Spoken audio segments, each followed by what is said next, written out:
রহমানির রহিম। Hello everyone, আসসালামু আলাইকুম। আপনারা সবাই কেমন আছেন? এই তো আমি মাংস বসাইতে আসলাম।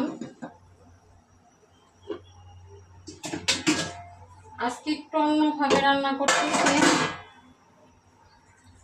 একবারে সব কিছু এই যে মেখে ঝুঁকে বসিয়ে দিচ্ছি।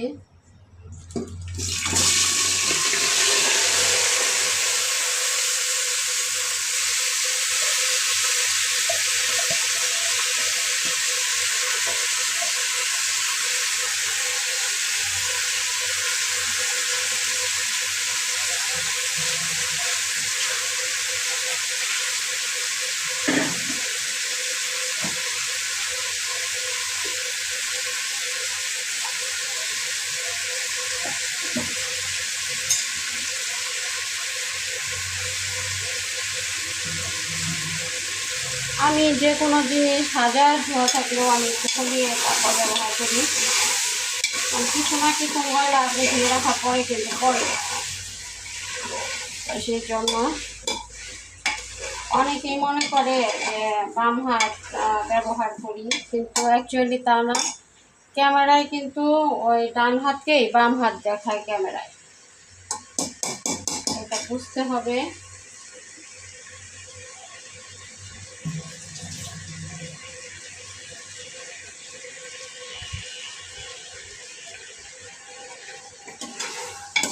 আমি একটু কষাবো।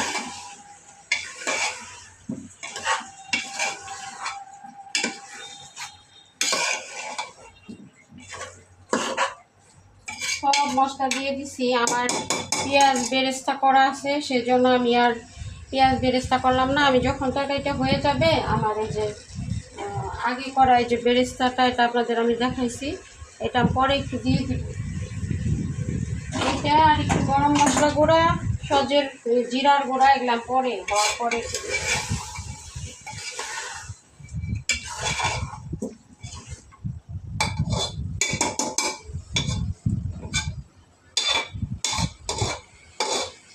আজকে তো পবিত্র শুক্রবার, সবাইকে জুম্মা মুবারক। তো হাজব্যান্ড বাসায় থাকা মানে একটি স্পেশাল রান্না, এটা সবাই জানেন, সবাই করেন, আমি না। কয়েকটা আলু দিছি, কয়েকটা মানে চার পাঁচটা, 2টা না 3টা আলু দিছি, কারণ আমার হাজব্যান্ড আবার আলু খেতে পছন্দ করে। তরকারি আসলে শেষ হয় না, তরকারি রান্না করতে গেলেই ভয় লাগে যে কি রান্না করব, কি হবে, শেষ হয় না কিছু না। যার কারণে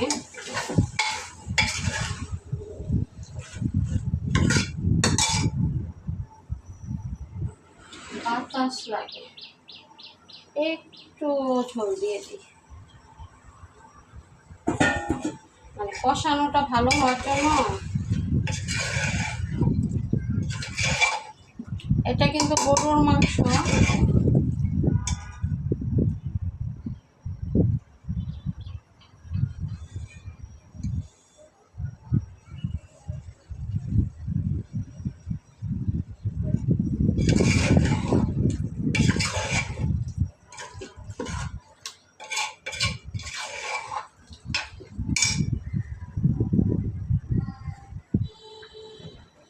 এই তো মাংস রান্নাতে ভালো করে ধুলো, তেমন করে খাবো।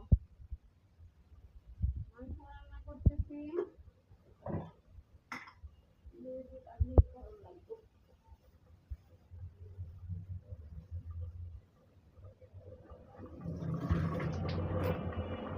কত কিছু যে লাগে একটা করবার গেলে, বাবা রে বাবা, শেষ আর হয় না।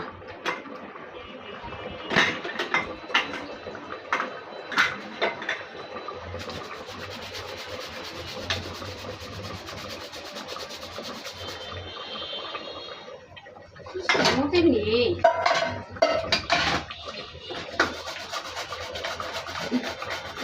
আগের কথা বললাম ছিল। আমার রান্না করে যদি আপনাদের ভালো লাগে, তাহলে প্লিজ রোজার মধ্যে মাসে কত কষ্ট করে রান্না দেখাই, আপনারা বেশি বেশি করে শেয়ার করবেন, বেশি বেশি করে সাপোর্ট করবেন।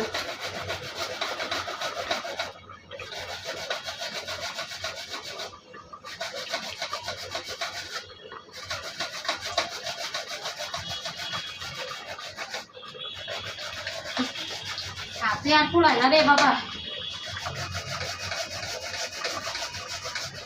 একটা খাবার খাইতে গেলে দুনিয়ার যন্ত্রণা। বসে একটু বসো,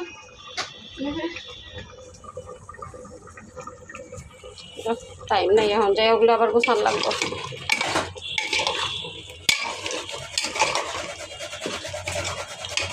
তো আরও জাল হবে, কারণ ঝোল টোল কেউ খাবে না রোজার মাসে, কে খায় জাল ঝোল বলেন, ভাতই খাওয়া যায় না বেশি আর কি। তো সবাই ভালো থাকবেন, সুস্থ থাকবেন, আল্লাহ হাফেজ।